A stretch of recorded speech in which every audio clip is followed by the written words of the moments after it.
Hello everyone.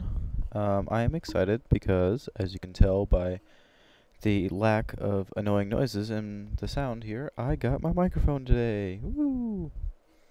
And I'm excited to get more of these tutorials out for you. So in the last episode, I showed you how to make a spaceship, and I hope you've all been enjoying that. And now to finish up the Blender Basics area, well, kind of. I'm going to show you the animation portion, where we will simply animate the spaceship. And so, when you first open up Blender, you usually get this kind of thing that pops up that tells you, like, Blender, shows you an amazing Blender image, gives you links, and shows you your recent projects. And I'm just going to go ahead and click on the one that I used last time, because that one's right there, and I open that up, and there's the spaceship from last time. Now, in the last video, just to kind of do like an addendum thing here, I was calling this area down here a serendipity because I was a little confused as to why it came out looking like that. Well, in the beginning, when I made the fuselage area, I had scaled down this bottom portion or extruded it down, and then I scaled it outwards. And when I scaled that portion outwards, I believe my modifier didn't have clipping on, and so it scaled past the y-axis, and so with the mirror on, this side was pushed over this side in the axis, meaning that side was pushed over into this side of the axis, and that's what created that. Now that I've added the mirror modifier and can't really go back to when it had the mirror modifier, I just kind of have to put up with that for now. I could try and fix it, but I don't really want to mess with it. Your spaceship probably came out better than mine. So, with that done, I'm pretty sure a lot of you would want to know how to color the spaceship, but that's a different lesson for now, and I'm sure that you could go with something like this for now. If you want to make it a base color, you can go over here into materials, and it'll ask you to like add a material or something. Right now I already have a material. Sometimes that's not there. You can click the plus button to add a material. So say it didn't have a material, I would hit the plus button and it would hit new and brings up material 1. Click down here, give it a color, whatnot. I'm gonna make mine like a light blue for now. Why not? It doesn't really seem like a light blue, but I'm wasting time on that. Let's go with that. Put this back.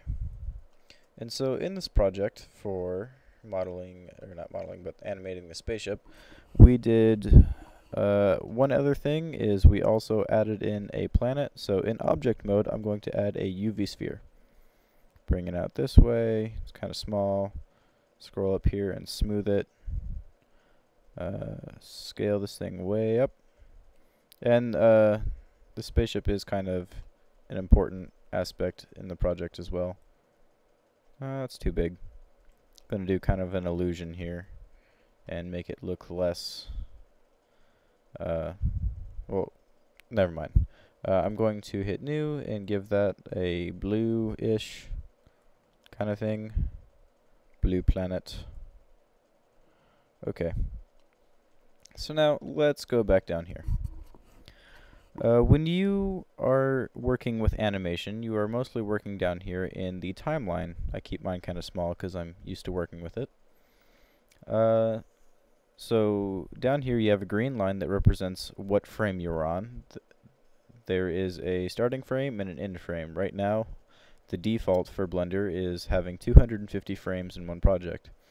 And that's why I said not to render an actual picture. Because if you went to the, what's this section called? It won't tell me. If you open this up, it's called the render scene. You can hit image or animation, but regardless of how you do that, sometimes it renders every single frame as a picture, as the default is PNG.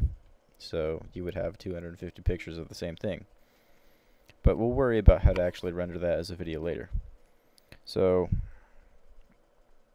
you can change how many frames you have. You can click on this and type in a number, or you can actually drag it left and right.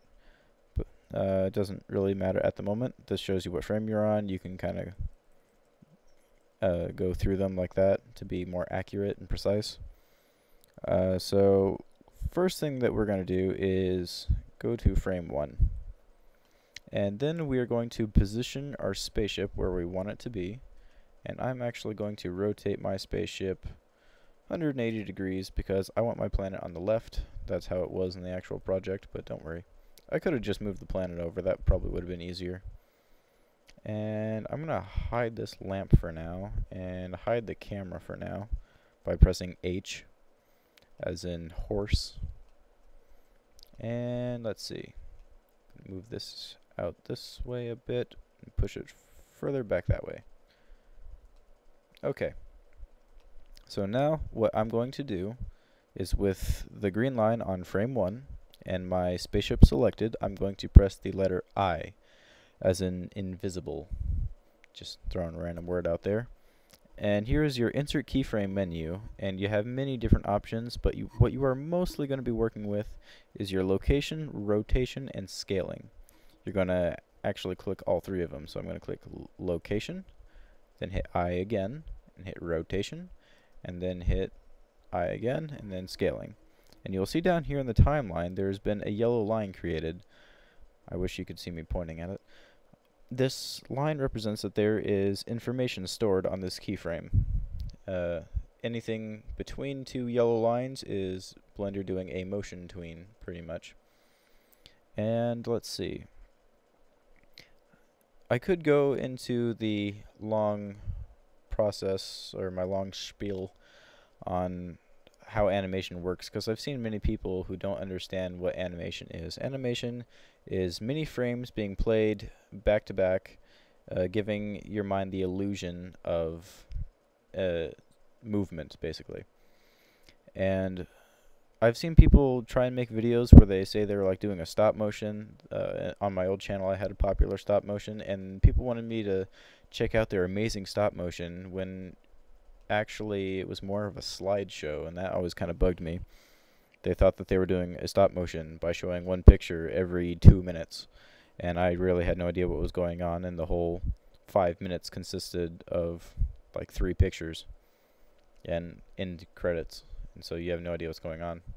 And so basically for frames per second to work, frames per second being how many frames are being played every second, usually 16 is the lowest you can get away with for decently smooth tracking. They say that our eyes in real life, if you were to match them to the frames per second equivalent on a computer, because obviously life doesn't occur in frames per second, our eyes would see the equivalent of 16 to 18 frames per second. And if you match that perfectly, your eyes will still be able to tell that it's moving frame by frame, and so usually trying to get a little bit above that gives a more clear motion to your animation. If you want something to move really fast across the screen, so like say if I zoom in on the spaceship here, let's say I took a picture, let's say I wanted to make a small like flip book of the spaceship going from here to the other side. If I wanted it to move really slow, let's say we're doing this whole thing in 10 frames. If I wanted to do it really slow, I would take a picture of it about here, then here, then here, then here, then here, then here, then here, then, and you see the point. It's only moving about an inch on my computer screen every frame. And so playing them all back would kind of give it this slow cruising speed. But if you want something to move really fast, it has to actually kind of go across a greater distance between the frames. So from here, instead of going to about here, we would like push it all the way out to here. And that gives the illusion of something traveling faster. And so now with that given there, did I just remove my keyframes? I think I did. Gonna put those back. Okay. So now you have a bunch of buttons down here. This gets you to the first frame. This backs up a frame. No, wait. That moves a couple frames back. This goes back. No, okay, I'm sorry. Let me start over. I don't usually use these left ones very much. This goes to the first frame. This goes back one frame. Or maybe not. Anyway, you have a play button. That's all you need to know. So let's see. At the very end of my animation, I want it to be at the end of... Wow, this is... You need to think about this here for a second. I'm not going to do how most people do it, where they put an object at the beginning of the animation and where it's going to be in the last part of the animation. I'm going to do it step by step. I'm going to hit the play button and imagine how long it would take for this spaceship to warp in. It's going to actually come through like a space gate and start flying through space. It just exited warp speed or light speed, whatever you want to call it. So that would be something like... and then pause. And that's about how long you need it to be. So I'm going to move it slightly forward because it's going to be in sort of a slower motion. And I'm going to hit location, rotation, and scale. If I go back to the beginning and hit play, you will see it slowly moves forward. The reason I wanted to do that one first is because on frame 1 I want to actually go back and change the size of my spaceship. I'm going to hit S for scale and press the number 0. And now my object is still there, but it is infinitely small. No matter how much I zoomed in, I could not find it just because I pressed 0. And that's why I wanted to make the next keyframe that I did just a moment ago before doing this step, because then I would lose my spaceship and it'd be a little hard to get it back. So then I'm going to go back and hit scaling again, because that's what's changing here. And so if I go back to the beginning and hit play, you will see that it actually gets bigger as it warps in. I'll zoom in and show you that one more time. About like that. That was what we had to do in our project, and I went above and beyond and actually created the warp gate. Maybe we could do something like that. So now, with it being like that,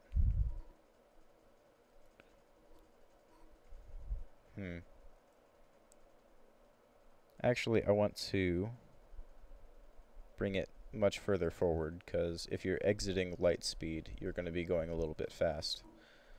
So, and then for the rest of it to about here, we're going to be going now a little bit longer because we're going slower. Going to be coming to about here, and I'm going to come in here and rotate along the y-axis about like that. Location, rotation, and scaling. Again, that's by pressing the I key. Hit play again. Comes out, kind of slows down, turns a little bit, go a little bit further. Going to be getting a little bit further past the planet now, kind of turning around the Z because we're flying around the planet. Yeah, that looks good. Location, rotation, and scaling. Just hit play to make sure everything's still going good here.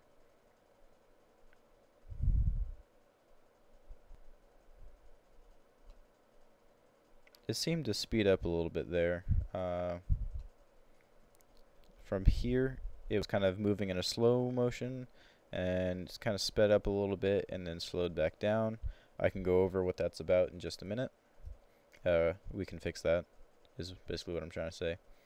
Play a little bit more. And we're almost at the end of the timeline here. I'm going to extend it a little bit, just like that. And in this frame, I'm going to go to the Z view and just move it by hitting grab. Seems easier. Then rotate it like that.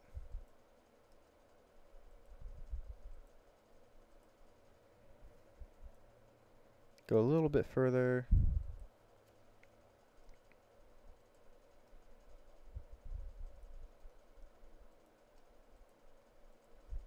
And then let's say there's a backseat driver and this isn't where they wanted to stop. And whoever's driving is getting a little tired of all the arguing, so he's just going along with whatever everyone else is saying, and they jump to warp again. So then I'm going to move this a little bit forward like that. I didn't move the frame too much further either, so this is a more defined or more detailed and part of the animation because there's more going on. And I'm going to rotate it. See if I hit Alt R. Yeah, hit Alt R and that would undo all the rotation that you've done. I didn't know that worked in object mode, but I learned something. And now I'm going to move him a little bit further forward and scale him along the x-axis. It's getting big now. And then location, rotation, and scaling. See, so it goes, and then not many frames further, he's going to get even longer. Take it to the extreme here. Maybe scale him in along the Y. Bring him forward. Apparently my spaceship is a male. Let's see. Trying to keep the back of the ship in relatively the same spot. It seems like I need to move this forward just a wee bit.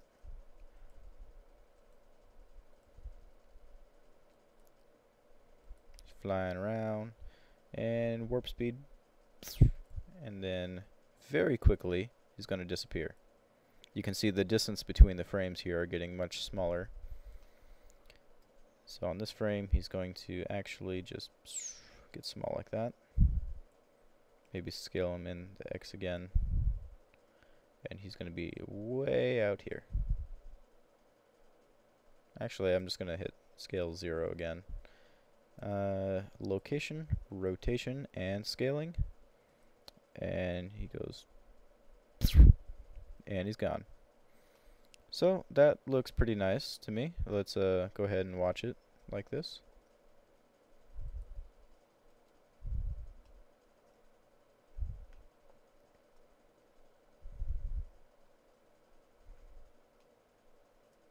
Doesn't look too bad, really.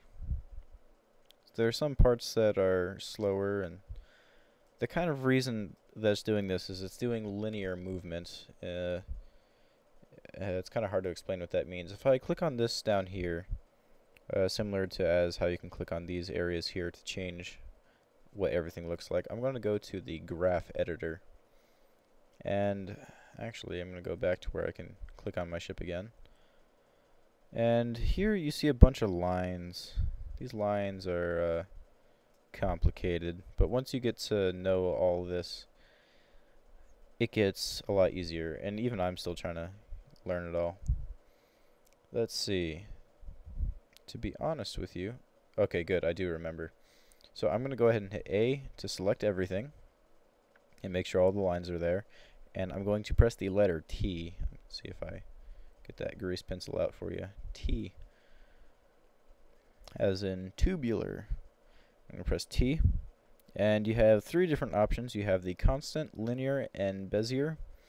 If I remember correctly, linear and Bezier are about the same thing. We're not going to be using Bezier very often. I believe that the animation settings in Blender are default selected on linear. Let's see if I go back here. You can kind of see, I can use the graph to explain this to you, how the lines kind of slowly curve to where they're going. You can see the curve. But if we set it to constant, there's going to be just straight up and down. Everything looks more circuit and robot-like because everything is going to be moving more circuit and robot-like. So if I go back to the timeline and back things up and turn it back on, hit play, something appears to have gone wrong because it's only moving. Oh, look at that grease pencil, it floats in the air. But in these tutorials, as I mentioned before, this is a learning process for both of us because I'm doing some review here. So it appears that's not what we need. Let's try the Bezier and see if that's what I was thinking of. Comes out, starts going slower.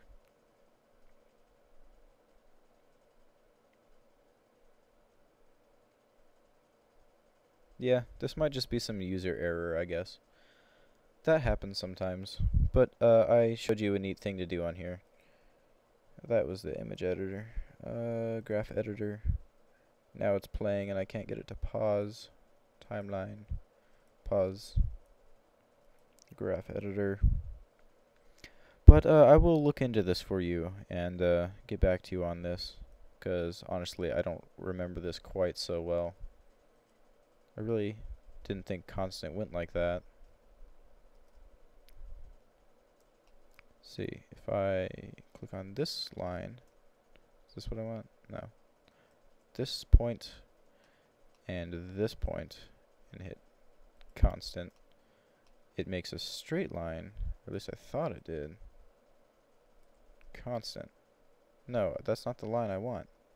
I want this to stop being so curved.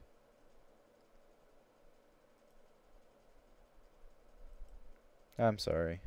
I don't know what I did. Wait, linear? Linear? Linear did something. Okay. So if I select everything and hit linear, that's what I wanted. Okay, I'm sorry. I figured it out. It just took a little of tinkering around. Kinda happens. Now if I back it up, because on the graph editor there's now no longer the curves, but they're direct changes in movements. The animation flow will seem more robot-like than it'll be more sudden than having a flow. It's a little hard to explain. I'm sorry. Erase that.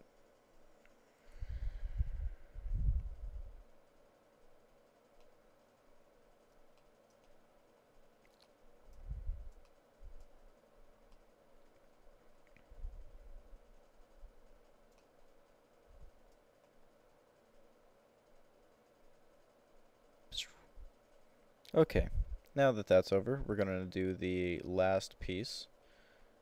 Where's my grease pencil? Delete. There we go. So now the last thing we have to do here is rotate the sphere here. That didn't help me much. Or maybe it did. So again, I'm going to bring this down because I really hate having my timeline that tall. I'm going to go back to frame 1, and with the sphere selected, I'm going to do location, rotation, and scaling. And then I'm just going to go ahead and skip to the very end, and I'm going to rotate it about 90 degrees, and hit location, rotation, and scaling. One other thing I would like to mention to you is that if you spin it more than 360 degrees, Blender does know that. If you spin it 720 degrees, it knows to spin the object 2 times. So if you're rotating something, you have to be sure you're rotating it the way you want it to. If you spin it around like 30 times and be like, which way do I want it to point? That way. Blender will actually know that you rotated it many times, and the animation will come out funny. So now if we hit play, the sphere is slightly moving. It's a slow turning planet. I promise you it's moving. Yeah, you can kind of see it there.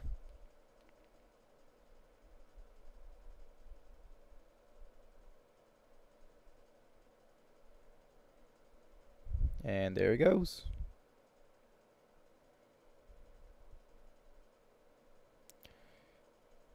Okay, sorry. Let's see. That's the end of our animation there. I noticed that our animation ends kind of soon. Where's the spaceship leave at?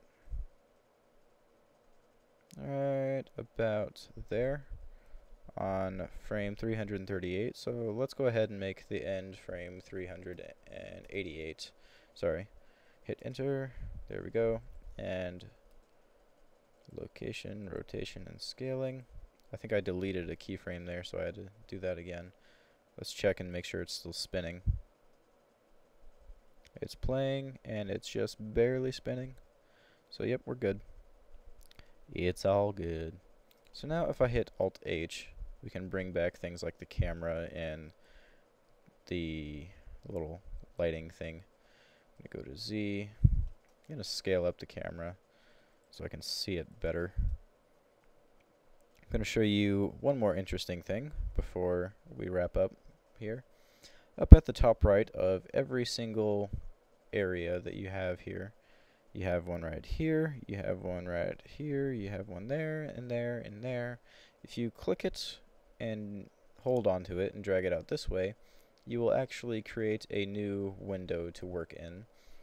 Be very careful when doing this. Many people will come into this problem where they try and get rid of it, and then they have something that's completely awful, looks about like this, and they get really frustrated and don't know what to do. The biggest problem that people run into when they're trying to get rid of these windows is that they're trying too fast.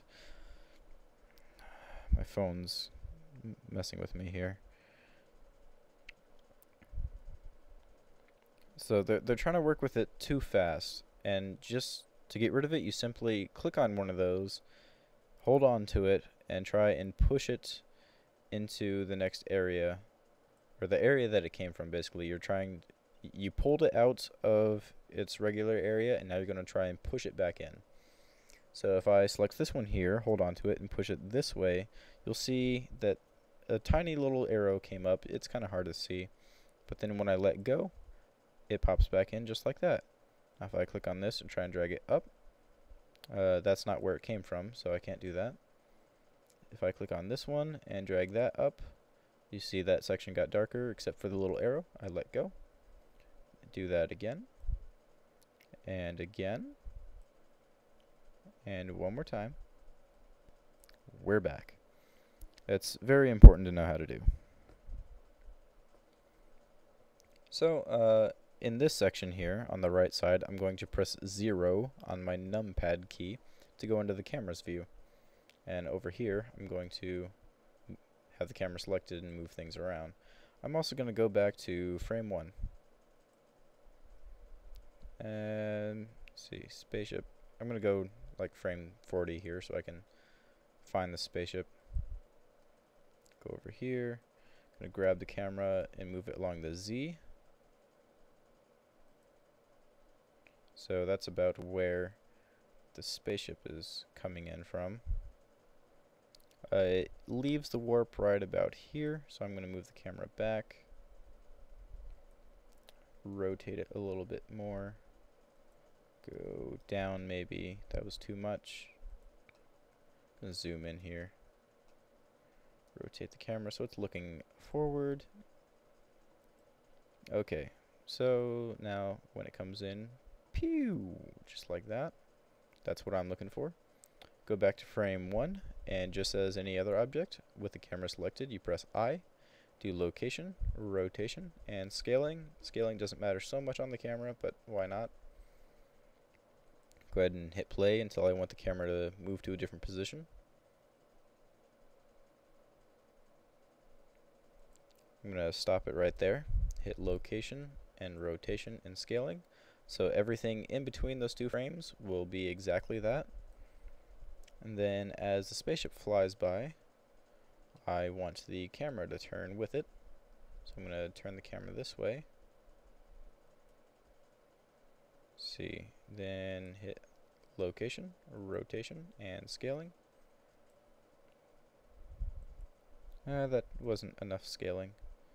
Or rotation, I mean. Maybe I just need to back the camera up is what I need to do to get both things in the frame.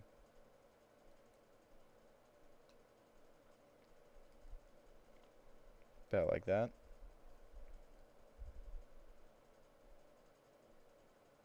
And location, rotation, and scaling. See how that looks and hit play. That might have looked a little funky. We're only seeing what's in between the orange portion once you render it. Let's go with it, see how that looks. Go ahead and give it a stopping keyframe to let it know that everything in between these 2 points. That's one thing that people do wrong. They'll make a keyframe, get it to where they want it to change points, and then they'll change a point without doing the ending keyframe, and they wonder why it didn't work. You always got to have that ending keyframe. Then as the spaceship is slowly going around that way, I want the camera to work its way over there.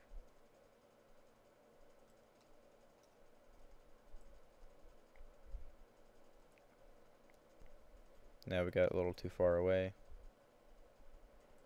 There we go. Location, rotation, and scaling.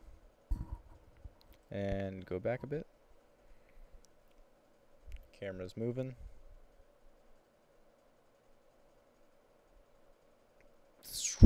And it's gone.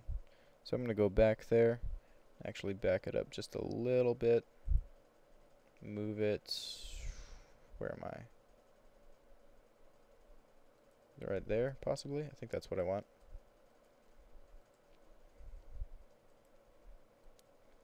Let's check this out here.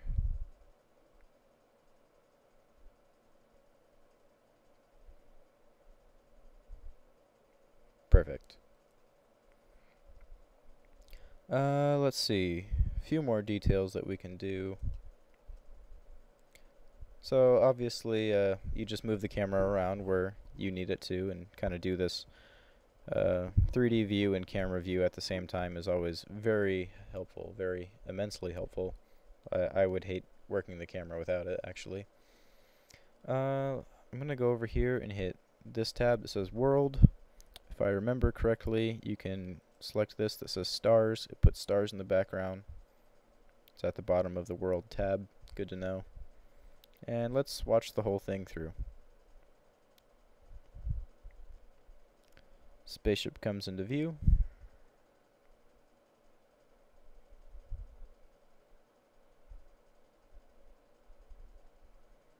Everything's looking good there. Oh, stars are specks. It's kind of interesting. There's probably a way to change that. Let's do something like this. It's replaying, so you can kind of mess with them as you go. Let's see if those stars are still specks on the screen. Yeah, it looks like it. That didn't happen last time. That's interesting. I mean, it still looks nice. Gonna go ahead and keep the blend sky in there. Mist? Probably not. I don't think mist does much. I'm gonna open up the star section here. Size, minimum distance, separation, yeah. Let's just leave it at that for now. So, let's see. We're getting close to being done here. I'm going to find a random spot that I want to test the image. Or the animation, really. Let's see, I want both the spaceship and the planet in there. Let's try that. Gonna hit render image. And as you can see, it's very dark. Your 3D image and your render image is always going to be very different because you have perfect lighting in your 3D area, whereas in the rendered area, all I have is this one lamp. I'm going to do a sun or area lamp. Let's see. That's a one direction thing. A sun goes in all directions, I believe. Let's render the image again. That's kind of interesting. It is a shadow, but I'm going to spin the sun to face the spaceship. What am I doing? Is that facing it? Yeah. Lighting is always a very difficult thing to do. I'm going to leave that lamp there, and I'm going to add in a new one down here and do spot. No, let's do a point. Another point. The point ones are usually the default ones. I'm going to put it behind this spaceship, and I think it's point that goes in all directions. And I'm going to go over here in the lighting tab and just ramp up the energy a bunch. We need this to be a really bright lamp. See, it's not even all that bright right now. It kind of makes sense with this being the darker side of the planet, but I'm going to go ahead and push it a little further, or actually just duplicate the lamps. And kind of put one back here, do like a little 3-point lighting. We're getting there. And take this lamp and ramp it up a little bit more, to like 10. A little bit more, all the way to the max, you know, same thing. I think it's looking good now. We're at the very end of it, and I'm getting annoyed of this pink color. Gonna go back to, not blue. I'll do like a white. Why not? It's space. Render the image one more time. Looking good. Alrighty then. So I can go ahead and shove that back in there. Put my whole screen here on what the camera is seeing. Go back and hit play. Deselect the spaceship and try that again. Ignore the little lamp. Here we go.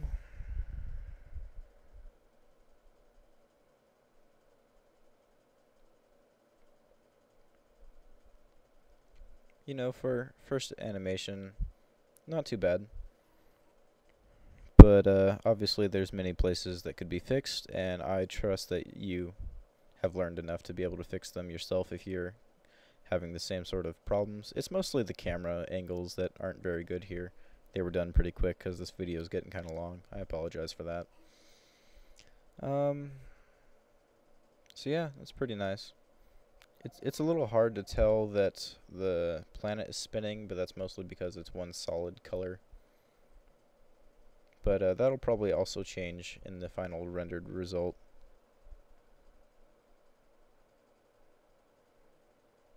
Why do people gotta text me?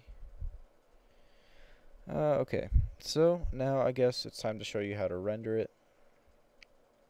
I'm going to go ahead and hit Control S to save, and it'll save over the last project. I'm going to go to the render area, and let's see. Gotta look at this carefully.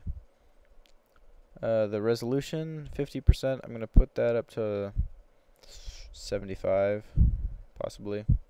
You have the frame rate selection here. I'm just going to leave it at 24 because that's standard for most cameras and videos and whatnot. Go down here, anti-aliasing. I don't know how to pronounce that word. I've seen it many places.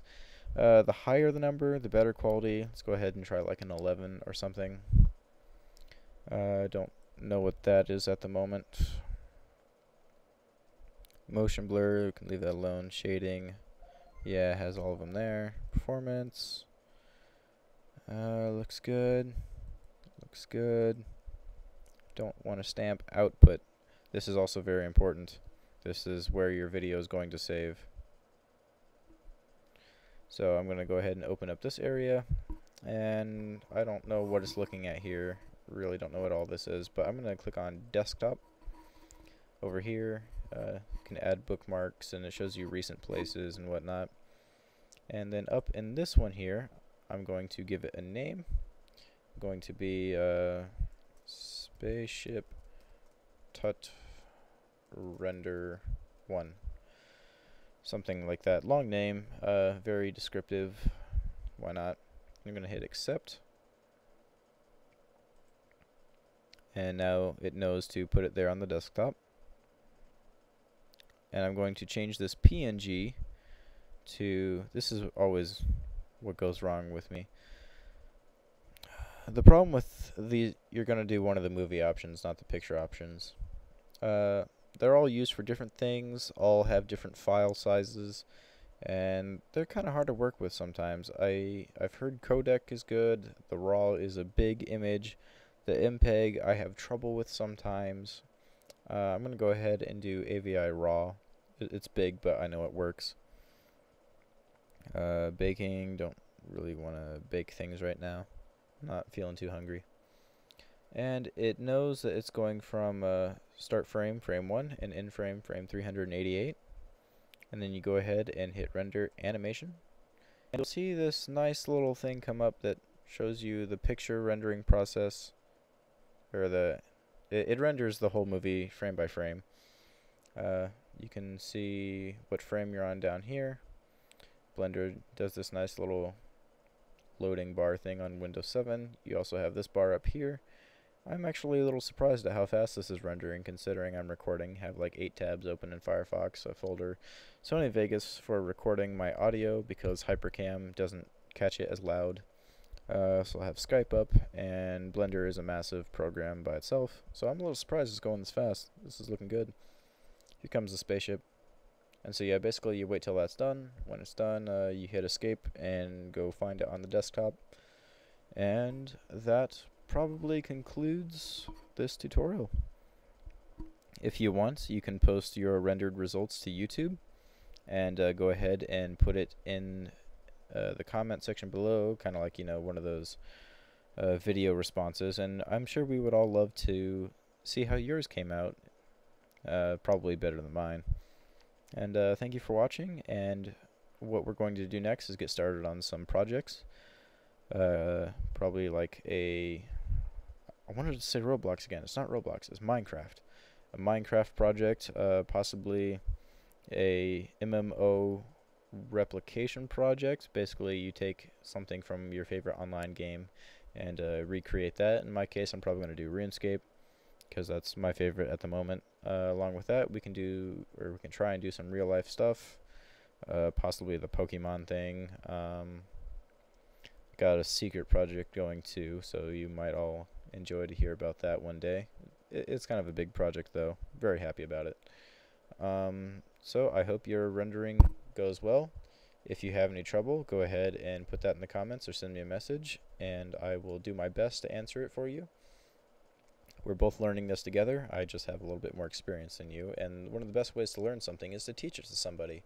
And that's why I'm here teaching this to you, is because I've always wanted to be a game designer all my life, and I need to know this stuff. And so I need to know it well enough to be able to teach it. And so really, you can come at me with any of your problems, and I promise you I will do my best to solve those problems.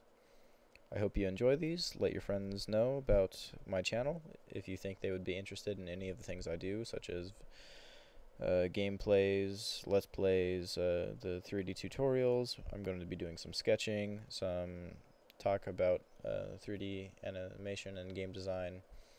Might try and do some presentations on current game designers, and you know, kind of give you all the information that you need. And I've said hope you enjoyed probably like 5 times now, so really I do hope you enjoy these videos. I enjoy making them, and see you next time in the next episode. Thank you.